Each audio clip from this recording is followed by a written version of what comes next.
Good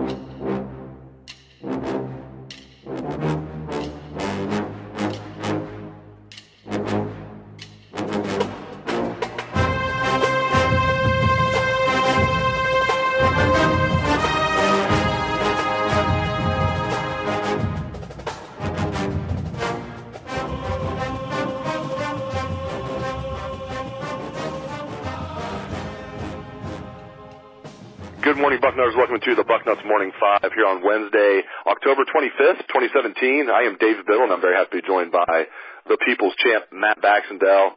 Bax, just 3 days away from this big game now, Penn State at Ohio State, 3:30 p.m. at the Horseshoe. Will be televised by Fox. Number 6 Buckeyes, number 2 Nittany Lions, really the de facto Big East championship game. I've not forgot about you, Michigan State, but it really is the de facto Big Ten East championship game. Really, in my opinion, the de facto Big Ten championship game.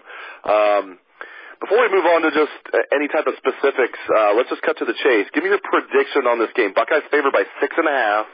Do you think they will win? Do you think they will cover? Just give me a final score prediction. Up until this week, I was not picking Ohio State.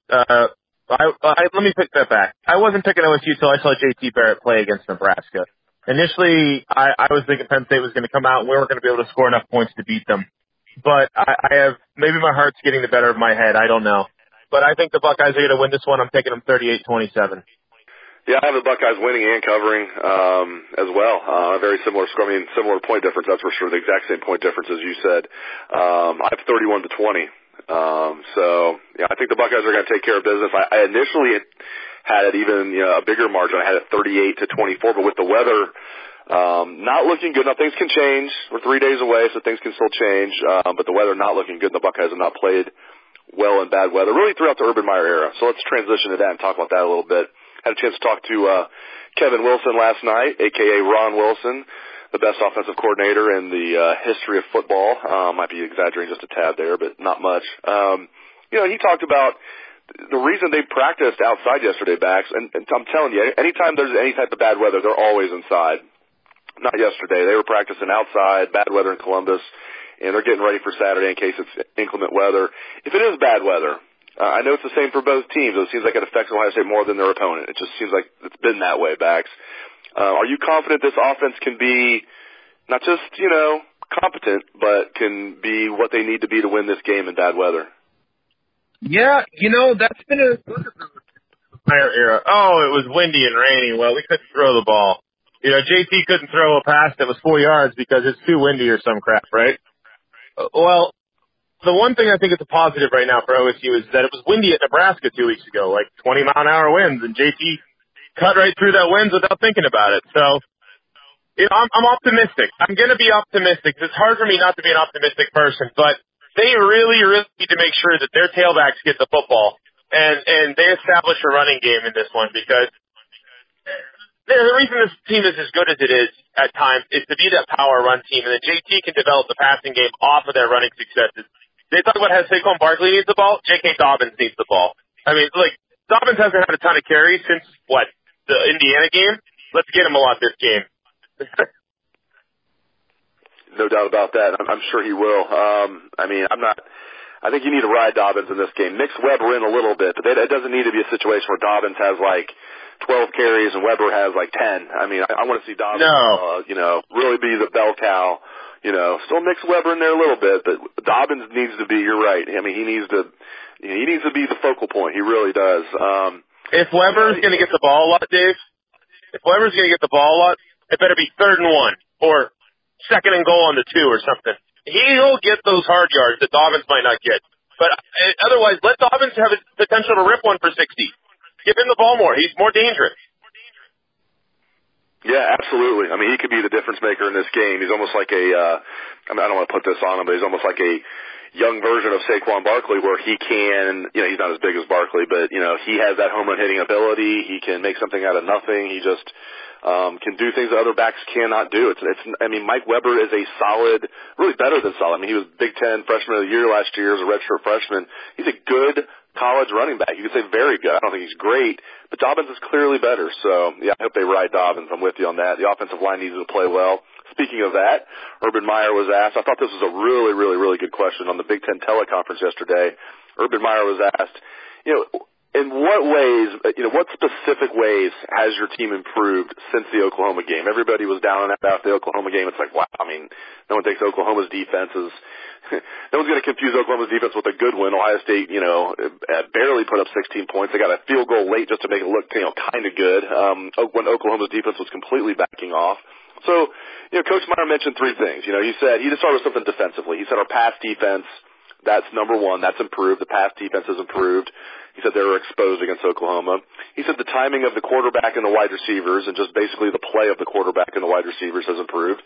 And he says the offensive line has improved. So those three areas, pass defense, basically passing offense, and then offensive line. And he didn't just say they've improved backs. He said they have improved markedly. I want you to comment on that. Do you agree with that those three groups have improved markedly, or have they not really proved that yet?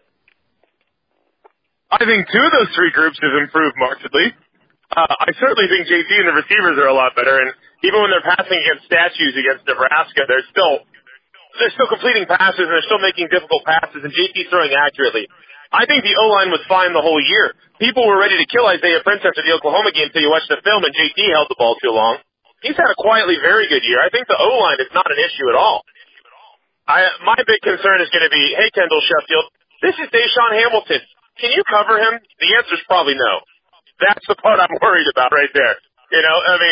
That's the big concern to me. This is Juwan Johnson. Can you cover him, Kendall? That's the part I'm worried about.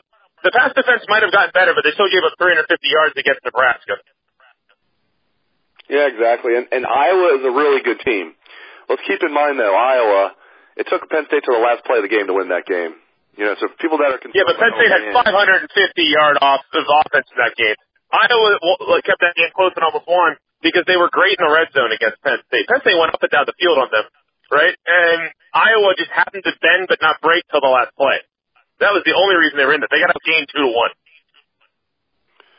Still, it took to the last play of the game to beat them. I keep hearing a lot of people saying Ohio State, man, they got to play like their A game to win this game. That would be nice. I think Ohio State could play their B. They can't play their C game. I think Ohio State's the better team. They're home. They're off a bye.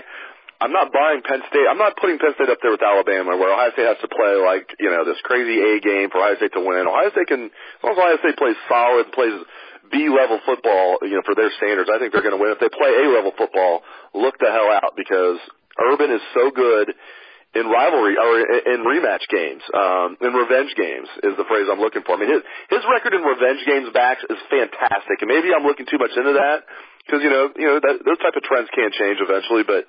Something about him in revenge games. It's hard to beat Urban. I think Saban's the only one that's really done it. It's hard to beat Urban 2 years in a row if you're a coach. I don't see James Franklin doing it, especially the Buckeyes coming off a bye. Well, and last year was kind of a fluke. We all forget that part because of what Penn State has become since then. That blocked field goal return for a touchdown was the only way Penn State was going to score in that game, if you remember watching the end of it. And since that blocked field goal for a touchdown, Penn State as a program has been utterly charmed.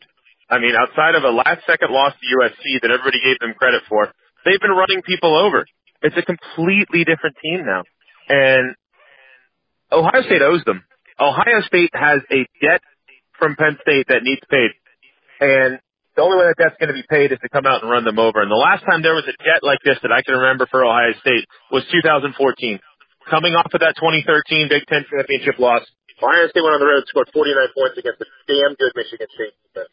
This is Urban's specialty. You're darn right. College football, revenge is a real thing. That was the subject of my entire bucket this weekend. And by the way, you talked about the Urban R's. Revenge, rematch, rivalry. He has an unreal record in those games. Yeah, it's incredible, and that's what it's all about right there. If you can take care of your rival and you can, you don't want too many revenge games. That means you're losing, but it's just amazing. The few games he does lose, he will get revenge on you, and it's coming one day for you, Dabo Swinney. I don't know if that seems to be the one exception to the rule. He got Saban back in the first ever college football playoff. They go in to win the national championship. It's like, you got Saban back, and then some. All those people saying, oh, Urban quit, and he was afraid of Saban. Yeah, and then he goes down and first ever college football playoff, goes down there and beats Saban. One day he needs to get even with Dabo, or at least beat Dabo, and I think eventually that will happen. I would love to see Ohio State and Clemson play in the semifinal this year, but I digress. I'd really love to see him play Notre Dame. I would too. I would like to see them play Notre Dame. I would too. I mean, every time in my lifetime, every time Ohio State plays Notre Dame, they don't just win; they beat them like a drum. So I wouldn't mind seeing that at all. I know Notre Dame's flying high right now. I still think they're perennial overrated. They're not as good as what people think, in my opinion. They're better than I thought they would be. There's no doubt about that. I still think Notre Dame is not a true national championship contender, but we shall see. Before I let you go, you are our resident ticket master, our insider. Give us, especially with the weather being, in question, temperatures are going to be in the 40s regardless. Looks like rain. Of course, we don't know. It's 3 days away. Things can change. What does the ticket market look like if someone's trying to buy tickets, if someone's trying to sell tickets? What advice do you give to everybody? I would tell you right now, this game since last Thursday has gone up significantly. This is the biggest game in college football anywhere in the regular season this year. And the average pair of tickets before fees, but not average, but like your cheapest pair, before fees was going to be like $190 to $200 before, right? Those are like $270 now. Like this game's gone up by almost 50%.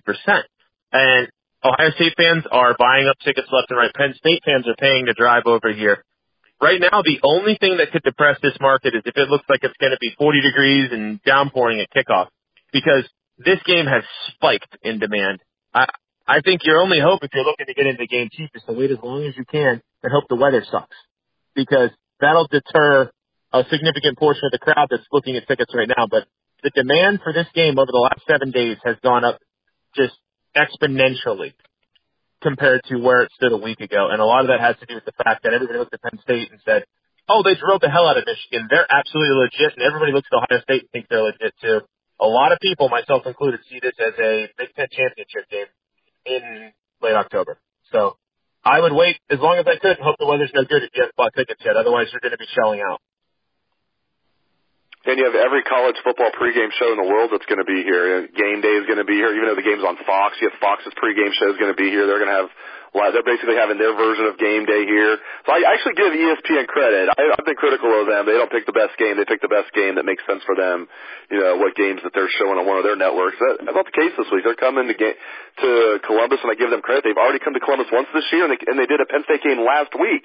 So I didn't think game day was going to come here for those reasons, but they did the right thing. And Fox's pregame show is going to be here. They're going to be all over it. For those that are wondering, again, it's Gus Johnson and Joel Klatt on the call. They're like the new, play-by-play announcers for the Buckeyes. So nothing wrong with that. But also nothing wrong with the People's Champ, Matt Baxendell. He comes strong every time. Thank you much, my friend. You can catch Bax's column every week on Bucknuts, every Sunday on Bucknuts. It is, of course, the Bucket, so make sure you read Bax's column.